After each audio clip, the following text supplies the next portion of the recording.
Assalamualaikum warahmatullahi wabarakatuh. Hai, perkenalkan, aku Sukma Hidayatul Asikoh, NIM T 2018-1146 dari Prodi PAI UIN-KAS Jember. Nah, pada kesempatan kali ini saya akan membahas materi Al-Quran Hadis kelas 12 tentang berpikir positif dan sabar dalam menghadapi ujian dan cobaan. Sebelum masuk ke pembahasan, saya akan mengupas terlebih dahulu terkait judul di atas. Yang pertama, apa sih berpikir positif itu? Berpikir positif itu maksudnya berpikir yang baik atau positive thinking. Jadi, pikiran kita dituntut untuk tidak selalu memikirkan hal-hal yang buruk-buruk, selalu berpikir yang baik terhadap apa yang terjadi dalam kehidupan. Karena apa? Karena sesungguhnya rencana Allah itu lebih mulia ketimbang apa yang kita harapkan. Kita harus senantiasa berpikir yang baik dan selalu berhusnudzon kepada Allah. Selanjutnya, apa sih yang dimaksud dengan sabar? Sabar itu berarti menahan, tabah, dan mencegah diri untuk tidak melakukan hal-hal yang bertentangan dengan aturan-aturan Allah. Jadi, sabar tidak hanya berlaku ketika kita sedang tertimpa musibah saja, tetapi dalam melakukan semua hal yang kita kerjakan, kita harus senantiasa menerima dengan lapang dada dan bersikap sabar. Kemudian ujian. Berbicara tentang ujian, sesungguhnya hidup adalah ujian, harta juga ujian, keadaan pun juga ujian. Dan seluruh apa yang kita miliki itu adalah ujian dari Allah. Sebelum masuk ke materi pembelajaran, saya akan menyebutkan tujuan pembelajaran pada bab ini, yaitu yang pertama, diharapkan peserta didik mampu menganalisis dengan baik ayat dan hadis tentang ujian dan cobaan. Jadi, kita akan mempelajari ayat-ayat Al-Quran dan hadis yang berhubungan dengan ujian dan cobaan. Dan yang kedua, ini yang paling penting, yaitu peserta didik mampu mengamalkan sikap sabar, selalu berhusnudzon kepada Allah, dan optimis pada saat mendapatkan ujian dan cobaan. Selanjutnya, peta kompetensi. Diharapkan setelah belajar bab ini, peserta didik mampu membaca, menulis, menghafal ayat-ayat Al-Quran dan hadis, mampu menerjemahkan, memahami kandungan ayat-ayat Al-Quran dan hadis, mampu menganalisis, mengevaluasi, dan kontekstualisasi, dan yang terakhir, mampu mengamalkan pesan ayat-ayat Al-Quran dan hadis. Coba kalian perhatikan gambar-gambar berikut ini, dan ini. Dapat dipahami bahwa gambar tersebut merupakan gambar-gambar seseorang yang sedang diuji oleh Allah Subhanahu wa Ta'ala. Melihat dari gambar tersebut, ternyata masih banyak sekali nikmat dan hikmah yang diberikan oleh Allah kepada kita. Pada gambar pertama, kita melihat gambar seorang anak yang sedang diuji oleh Allah. Dia tidak bisa berjalan. Untuk berjalan pun, dia harus menggunakan kursi roda. Karena apa? Karena dia tidak mempunyai kaki untuk berjalan. Meskipun dia tidak mempunyai kaki untuk berjalan, dia tetap bersemangat untuk sekolah, tetap bersemangat menuntut ilmu.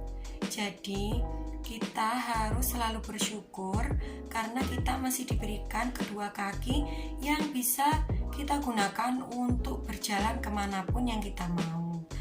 Semoga kita selalu melangkahkan kaki ke tempat-tempat yang penuh dengan kebaikan.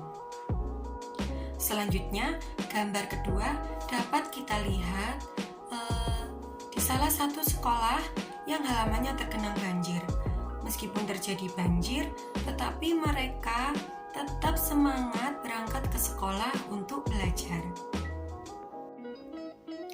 Dan yang terakhir, dapat kita lihat gambar terjadinya kebakaran. Rumah yang sangat bagus, namun sebagian sudah terbakar oleh api.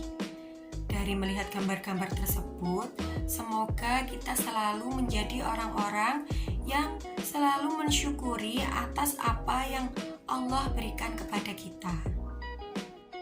Pada kesempatan kali ini, kita akan mempelajari Quran Surah Al-Baqarah ayat 155 sampai 157. Kita baca dulu ya. A'udzu billahi minasyaitonir rajim. Bismillahirrahmanirrahim.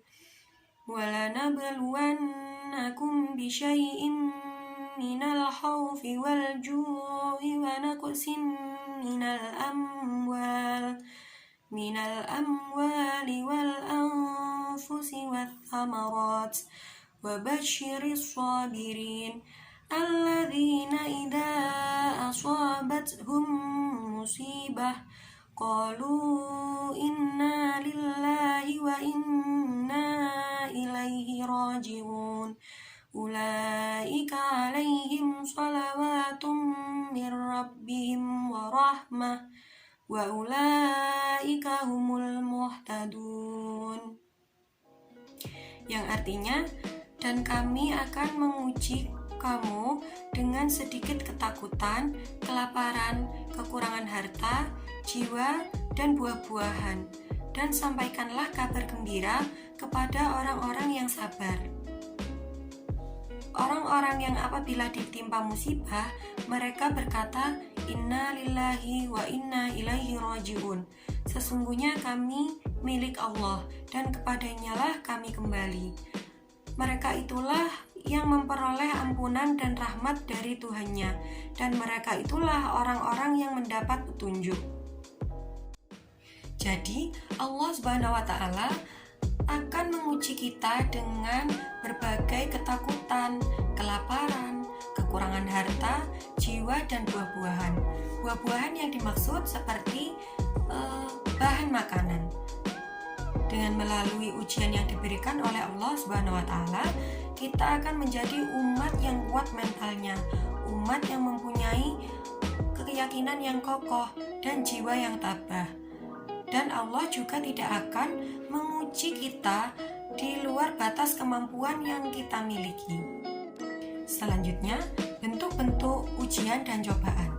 Yang pertama, musibah. Musibah berarti mengenai atau menimpa. Jadi, bisa saja yang mengenai itu adalah hal yang menyenangkan. Tetapi, jika dalam Al-Quran menggunakan kata musibah, itu artinya sesuatu yang tidak menyenangkan sedang menimpa manusia. Yang kedua, bala. Bala merupakan sesuatu yang datang langsung dari Allah tanpa melibatkan manusia, kecuali mereka-mereka yang menerimanya.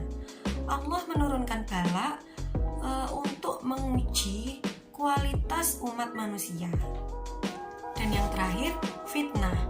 Fitnah berarti membakar. Jadi, fitnah merupakan suatu bencana yang datang dari seseorang atau kelompok dan akan berdampak pada orang yang tidak bersalah. Jadi, dapat disimpulkan bahwa kita harus senantiasa berpikir positif dan sabar dalam menghadapi ujian dan cobaan.